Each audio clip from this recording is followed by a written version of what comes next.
and the reboot TV series that's, going to premiere probably sometime this year. This is the kind of idea that either works perfectly or it crashes and burns in slow motion. That's when it hit me. This isn't just HBO making a show. This is them committing to a 10-year gamble. And yes, it is a gamble on something people already think is perfect. This isn't just, we're gonna make a Harry Potter show real quick. No. This is a decade-long plan, right? That means new cast growing up on camera, which already has its own problems, right? Story stretched across years, right? And then the audience, you and I, everyone else, expect it to stay locked in. All right? Are you going to stay locked in for over 10 years? Can you commit to that right now? 10 years? That's a relationship, dude. I don't even know if I watch even certain YouTubers or things that I grew up watching for like 5 years, let alone lock into Harry Potter for 10 years. Like, come on, guys. They might spend somewhere upwards of $1 billion to make this show over time, all right? But if it hits, then they stand to make billions back. And I think that's why they're trying to make sure that this is a success. Not just from HBO will they be making billions of dollars, but from everything, the whole ecosystem, right? Subscriptions, merch, theme park, licensing. I mean, we're talking 5 to 10, potentially even more billions of dollars over time, over the course of this whole thing, if everything goes right. But that's what I'm getting at. This isn't just a show. It's a financial strategy with, magic sprinkled in there. If it works, a new generation of locked-in fans, right? Franchise gets refreshed again, right?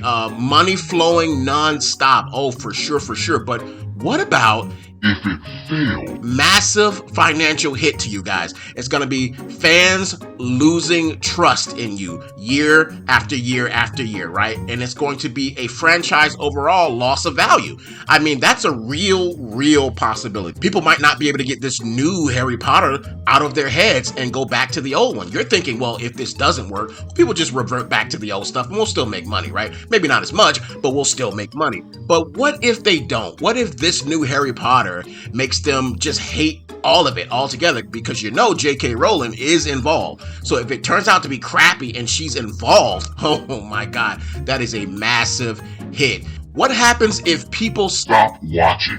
When Wingardium Leviosa, it's gone. Everybody just stops, right? You've never thought about that because this isn't a movie, okay? This is a show. There are seasons, right? And if ratings drop off halfway through or even earlier than that, you can't just change the storyline, right? You can't change the direction. You can't cut characters. Come on. You can't rush the ending because if you rush the ending, it'll be even worse. What about the scandal risk?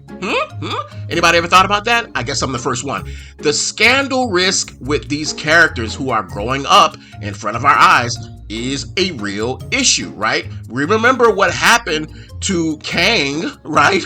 I'm not going to say anything more than that, but we remember what happened to him. You're casting kids for 10 years in the social media era, which is a dangerous era. What if, the guy playing Harry Potter or the kid playing Harry Potter happens to be caught on film dumping a box of baby kittens over a bridge? Could happen, right? Hopefully not, but it could happen.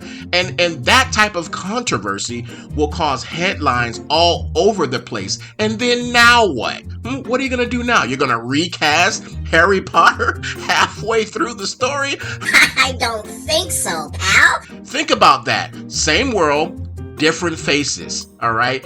Harry goes to sleep and wakes up a whole different person. Nah, I'm out. If that happens, I'm out already. I'm stamping it now, okay? And so will millions and millions of the people watching the show, okay? So that breaks immersion, that breaks connection, and that breaks the show, even if you think that it won't. And now let me get to the Voldemort problem, right? Because there is a Voldemort problem.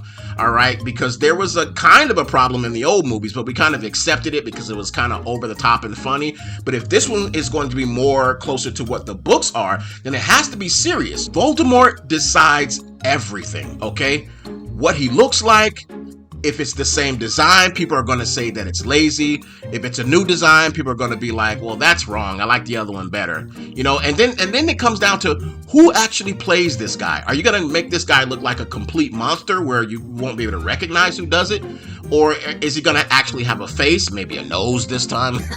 You need to have presence when it comes to Voldemort. You need fear when you're dealing with Voldemort, right? And you can't mess that up.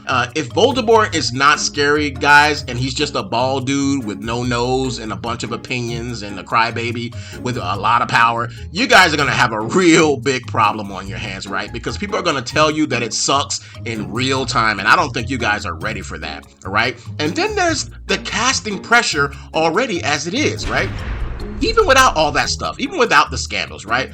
The pressure is already insane because every scene is being compared to the movies. Every scene that these actors are trying to make their best work, competing with memories and ghosts of great performances, right? It's going to be very, very hard to match. And they're not just playing roles anymore. They're fighting for their right to actually be these characters. Did you ever think about that? So here's the real issue, right? At the end of the day, this isn't about whether or not they can make a remake and be successful. Of course. They have fans all over the world. They have fans that are going to come and watch this show from top to bottom, and they're going to praise it, even if it does suck, even if there's clear issues. You're going to have that initial success. The show's probably going to suck a lot sooner than later. And that's the rant. If you guys enjoyed the video, please give it a like. I appreciate every single last one of my subscribers. Thank you so much. If you chose to subscribe within this video, thank you so much. And again, if you wake up with no nose, pale, and you got a big snake following you around, it doesn't matter, because at the end of the day, you have to make sure you do one thing. Pay your rant.